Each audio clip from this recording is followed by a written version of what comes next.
မှာဆိုရင်တောက်ကြသားသမီးရဲ့လုပ်ငန်းစီးပွားပိုင်းလေးတွေစနေပြီးတော့ပြပေးသွားမှာဖြစ်ပါတယ်အဲ့တော့လုပ်ငန်းစီးပွားပိုင်းလေးတွေမှာတော့ခက်ခဲနေတဲ့အရာလေးတွေပြန်ပြီးအဆင်ပြေလာလိမ့်မယ်လုပ်ငန်းသစ်တွေလုပ်ကိုင်ရတာမျိုးတွေရှိမယ်လက်ရှိအနေထားတဲ့မြန်မာတိုးတက်လာတာမျိုးတွေရှိမယ်ကြီးကဲသူတွေရဲ့နီးပေးလမ်းညွှန်မှုကြောင့်အဆအရာအဆင်ပြေလာတာမျိုးတွေရှိမယ်ပေါ့နော်အဲ့တော့နာမည်ကောင်းလဲရမယ်လူထင်ကြီးချင်းခံရတာမျိုးနာမည်ကုန်သတင်းကြော်စောတာမျိုးတွေရှိမယ်လုပ်ငန်းပိုင်းနဲ့ပတ်သက်ပြီးတော့စိတ်အနှောက်အယှက်ဖြစ်စရာလေးတွေလည်းဒီလအတွင်းမှာကြုံလာတတ်တယ်လုပ်ငန်းပိုင်းထဲမှာအတိုက်ခိုက်လေးတွေနဲ့ငယ်ရင်ဆိုင်ကြုံတွေ့ရတတ်တယ်အရာကိုသတိနဲ့ပြောဆိုလုပ်ကိုင်မှအဆင်ပြေမယ်လောဘဒေါသမောဟနဲ့စီးပွားရှာပါကပျက်စီးတတ်တယ်စိတ်ကိုအေးထားပြီးလုပ်ငန်းစီးပွားလုံးမှသ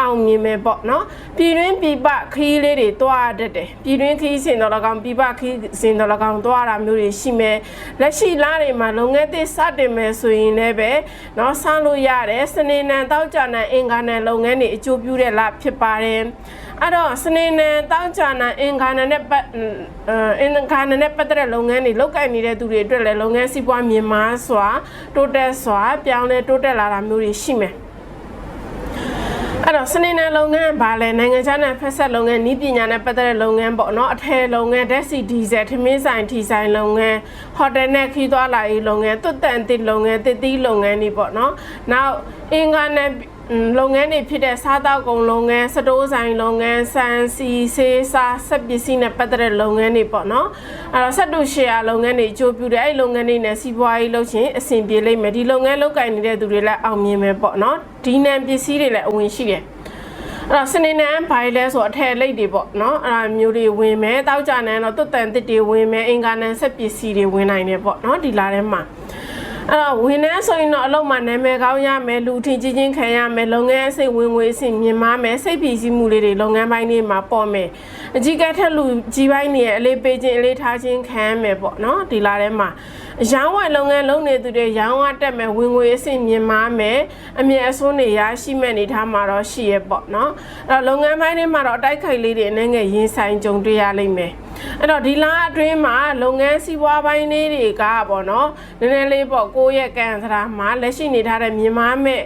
အနေထားလေးတွေရှိတယ်ဒါမှကံအားညံကတော့စိုက်ပေးရမယ်လုပ်ငန်းစီးပွားနဲ့တူကောင်းမှုကုသိုလ်လေးတွေဘာသာရေးလေးတွေနဲ့တွဲပြီးတော့လုပ်ပါနော်အဲ့တော့စီးပွားရေးလေးတွေကောင်းလာပြီဆိုရင်ဒါနကောင်းမှုပြုပေးပါနော်နောက်ပြီးတော့အလူတန်းလေးတွေကောင်းမှုကုသိုလ်လေးတွေလည်းဒီလအတွင်းမှာမကြပြုရတာမျိုးလေးတွေရှိမယ်နော်နောက်ပြီးတော့ဒီမိမိရဲ့မိသားစုတန်းဝိုင်းကိုလည်းအကူအညီထောက်ပံ့ပေးနေရမျိုးလေးလည်းဒီလအတွင်းမှာဖြစ်လာလိမ့်မယ်နော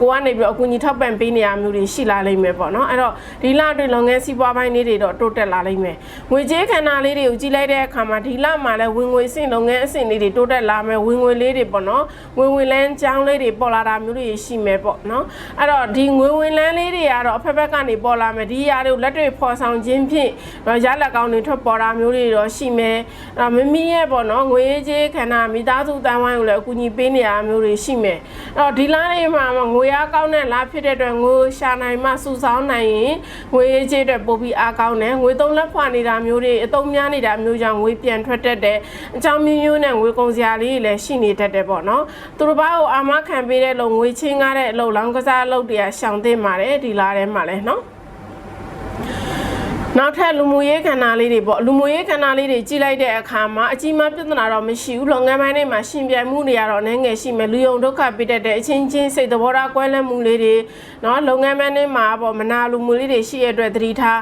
နော်မိတ်ဆွေကောင်းလေးတွေတွေ့မယ်အကြီးကဲပိုင်းတွေပေါ့နော်အကြီးကဲပိုင်းတွေကတော့စိတ်သဘောထားကွဲလွဲမှုလေးတွေရှိမယ်လူထင်ချင်းခံရတာမျိုးတွေတော့ရှိမယ်မိမိကိုချစ်တဲ့လူခင်တဲ့လူရှိသလိုပြိုင်ဆိုင်မှုလေးတွေမနာလိုတဲ့လူတွေလည်းပေါ်လာနိုင်တယ်ပေါ့အဲကြောင့်မို့ဒီ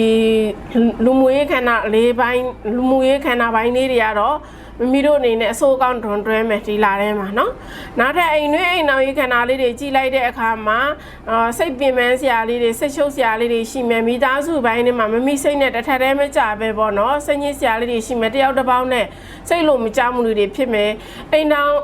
်ရေးမှလည်းပေါ့နော်အိမ်တောင်ဘက်ရဲ့အကျိုးပြုမှုလည်းရရှိလာနိုင်သူတို့တစ်ခါတည်းစိတ်မချမှုသဝင်တိုးမှုတန်တရားဝင်စရာလေးတွေကြောင့် အိမ်တွင်းအိမ်နောက်ရေးပိုင်းလေးတွေပေါ့နော်အစမပြေမှုလေးတွေဖြစ်တတ်တယ်ရန်တိုက်ခိုက်လေးတွေရှိမယ်မိမိအိမ်နောက်ဘက်ပေါ်စိတ်မချတာမျိုးလေးတွေဖြစ်မယ်ဂျားလူနောက်ရှက်လေးတွေကိုတော့ဝင်လာနိုင်တယ်ဒီဂျားလူနောက်ရှက်တွေဝင်လာနိုင်ရင်မမီကကြော်လွားနိုင်မှာရှောင်လွားနိုင်မှာအဆင်ပြေမယ်ပေါ့နော်အဓိကတော့အပျော်ပါတောက်စားမရှိဘူးဆိုရင်အိမ်နောက်ရေးအေဂျင့်ပြီးတော့အပျော်ပါတောက်စားရှိတာအိမ်နောက်ရေးဆရာရှုပ်တာတွေဆိုပူတော့ကတွေများနိုင်တယ်ထို့ရာတွေရှောင်ပြီးတော့နားလည်မှုနဲ့လက်တွဲနိုင်ရင်အေဂျင့်လိမ့်မယ်နော်မေတ္တာရေးခန္ဓာလေးတွေပေါ့နောက်ထပ်ငရဲသူတွေအတွက်မေတ္တာရေးခန္ဓာလေးတွေကြည်လိုက်တဲ့အခါမှာခြေမေတ္တာရေးကံကောင်းနေမယ်ပေါ့နော်ချစ်သူမရှိတဲ့သူတွေချစ်သူရတာမျိုးငရဲသူတွေချစ်သူဤစားရတာမျိုးတွေရှိမယ်မိမိထက်ကြီးကဲသူဖြစ်တတ်တယ်ပေါ့နော်ဘဝလက်တွဲပေါ်ကောင်းရရှိတာမျိုးတွေကြုံတွေ့ရမယ်အခြေရေးကိုတော့စိတ်မနှိမ့်မိဖို့လိုအပ်လိမ့်မယ်စိတ်နှိမ့်ရှင်တော့ပိုပြင်းမဲ့တတ်တယ်ပေါ့နော်ချစ်သူဇုံတွေအနေနဲ့ကတော့ဂျားလူနောက်ရှက်လေးတွေဝင်လာတာမျိုးတွေကြုံတွေ့ရမယ်မိမိဘက်မှာတော့၎င်းမိမိချစ်သူဘက်မှာတော့၎င်းအနောက်ရှက်လေးတွေဝင်လာနိုင်တဲ့သစ္စာရှိရှိလက်တွဲပေါ့နော်အဲ့တော့သမီးတို့စိတ်မချမှုတွေကြောင့်ခြေပြဿနာလေးတက်မရန်ဖြစ်လိုက်ပြန်ချစ်လိုက်ပေါ့ကြီးကြီးမားမားပြဿနာတော့မတက်ဘူးပေါ့နော်အဲ့တော့ငရဲသူတွေအတွက်မျောလေးမနဲ့အိမ်အောင်ကြတာမျိုးတွေပေါ်လာတတ်တယ်တဲ့နော်ဒီလာထဲမှာနောက်ထပ်အနေနဲ့ပေါ့နော်ကျမ်းမာရေးခန္ဓာလေးတွေအဲ့တော့ကျမ်းမာရေးနဲ့ပတ်သက်ပြီးတော့မျက်စိအားနေတာမျိုးစီမျက်စိနဲ့ပတ်သက်တာလေးတွေပေါ့နော်အာရုံကြောအားနေတာခေါင်းမကြည့်တာမျိုးတွေရှိမယ်လေအောင်နာအရေပြားရဲနာမျိုးတွေရှိမယ်တခါတည်းနှလုံးအားနေပြီးကြုံရရင်ဖြစ်တတ်တယ်ပေါ့နော်ကြီးကြီးမားမားတော့မဟုတ်ဘူးဒီလိုယောဂတွေကတစ်ခုမဟုတ်တစ်ခုဖြစ်တတ်တယ်အကုန်လုံးဖြစ်မယ်လို့တော့မဆိုလို့ဘူးပေါ့နော်တက်ကြီးပိုင်းနေကြတော့ဖြစ်တတ်တဲ့ယောဂတွေကနှလုံးနဲ့ပတ်သက်တဲ့ယောဂသွေးတိုးနှလုံးနဲ့ပတ်သက်တဲ့ယောဂနော်အစာဝမ်းပိုင်းနဲ့ပတ်သက်တဲ့ယောဂတွေတက်ကြီးပိုင်းနေမှာဖြစ်တတ်တယ်တခါလေးစေတိုးစေတောက်လောရတာလေးမျိုးရှိမယ်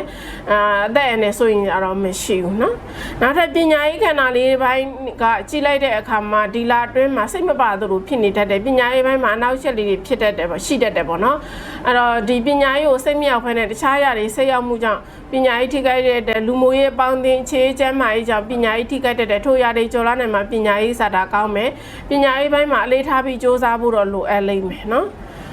နောက်ထပ်ပြီးတော့ဒီလအတွင်းမှာဆောင်ရွက်ရှောင်လေးတွေပြောပေးပါမယ်အဲ့တော့တောင်းကြသားသမီးတွေဒီလအတွက်ဆောင်ရွက်ရှောင်လေးတွေကြည့်လိုက်တဲ့အခါမှာဆောင်ရွက်အနေနဲ့ကတော့အမဲသားစားခြင်းသူ့တဲ့ချင်းလောင်းကစားပြုလုပ်ခြင်းရှောင်ပေးပါဆောင်ရန်အနေနဲ့ကတော့ကောင်းမှုတစ်ခုနေစဉ်ပြုခင်မုန်းကြီး10ပါးကိုပူဇော်ကြော့နော်နောက်ပြီးတော့ဘာသာတရားကိုင်းဆိုင်မှာအဲ့တော့နောက်ထပ်ပြီးတော့ဒါကတော့ဆောက်ရရှောင်လေးတွေပေါ့နော်အကျိုးပေးကာလာလေးတွေပြောပေးပါမယ်ဒီလတလားလုံးအတွက်အကျိုးပေးကာလာလေးတွေကတော့နီညိုပွင့်နီညိုရောင်ပန်းစီရောင်လေးတွေပေါ့နော်အဖြူပွင့်အဖြူရောင်လေးတွေကတော့အကျိုးပေးကာလာလေးတွေဖြစ်ပါတယ်ရေးကြီးသောလုပ်ငန်းကိစ္စတွေရေးကြီးသောကိစ္စတွေစီးပွားရေးလုပ်ငန်းတွေရေးကြီးသောလုပ်ငန်းဆောင်တာကိစ္စဝပြုလုပ်ပြောဆိုမှာဝစ်စင်အသုံးပြုခြင်းဖြင့်ကန်ဆရာပွင့်လန်းပါလိမ့်မယ်နော်ဒီလအတွက်အကျိုးပေးလက်ကီကနန်းလေးတွေပြောပေးပါမယ်ဒီလအတွက်အကျိုးပေးလက်ကီကနန်းလေးတွေကိုကြည့်လိုက်တဲ့အခါမှာတော့3ကနန်း9ကနန်း6ကနန်းလေးရတော့အကျိုးပေးလက်ကီကနန်းလေးတွေဖြစ်ပါတယ်နော်ဒီတရာလုံးစားကြရကံကောင်းမှုတွေပြုတော့မယ့်ရေရာလေးတွေပြောပေးပါမယ်အဲ့တော့မမီတို့ရဲ့ကံအញ្ញံလေးတွေပပြအောင်ကံကောင်းခြင်းတွေရရှိအောင်မမီအိမ်ဖះမှာအမြဲတမ်းကစုံရဲကြော်နဲ့စွန့်ကက်ဆွန်းလောင်းတက်ကြီးရွယ်ကိုဘိုးဘွားတွေစေဝါတဲ့စာလူသားမျိုးလေးတွေပြုလုပ်ပါအန်ဒီကင်းခံခုံတော်လေးတွေခါတာလေးတွေမေတ္တာနော်အန်ဒီကင်းခုံတော်ခါတာလေးတွေမြဲမြဲကျွတ်ပါမေတ္တာမြဲမြဲပွားပေးပါမေတ္တာပွားတဲ့နေရာမှာလူနဲ့ပြမသတော်တွေပေါ့နော်အဲ့ဒါလေးတွေမေတ္တာအမြဲတမ်းပွားပေးပါအဲ့လိုမျိုးလေးပြုလုပ်ခြင်းဖြင့်ဒီလိုကောင်းမှုကုသိုလ်လေးတွေဒီလိုကုသိုလ်ကောင်းမှုလေးတွေပြုလုပ်ခြင်းဖြင့်ကံတဲ့အထောက်ပံ့ကောင်းလေးတွေရရှိလာမှာဖြစ်ပါတယ်နော်ထို့ကြောင့်ဒီရတရားလေးတွေဒီကုသိုလ်လေးတွေပြုလုပ်ပေးပြီးကံကောင်းမှုတွေရယူပေးပါယနေ့မှစတောက်ကြသားသမီးတွေအဆအရာအဆင်ပြေမှုရှိကြပါစေလုပ်ငန်းစီးပွားပိုင်းတွေလည်းတိုးတက်ကြပါစေအသက်ရှူတိုင်းလည်းဝင်ငွေတွေတိုးကြပါစေယောဂဘေးအန္တရာယ်ဘေးတွေကင်းဝေးပြီးစိတ်ဤချမ်းသာခြင်းကိုယ်ဤကျန်းမာခြင်းနဲ့ပြည့်စုံနိုင်ကြပါစေလို့ဆရာမကနေဆုတောင်းမေတ္တာပို့သလိုက်ပါရဲ့ရှင်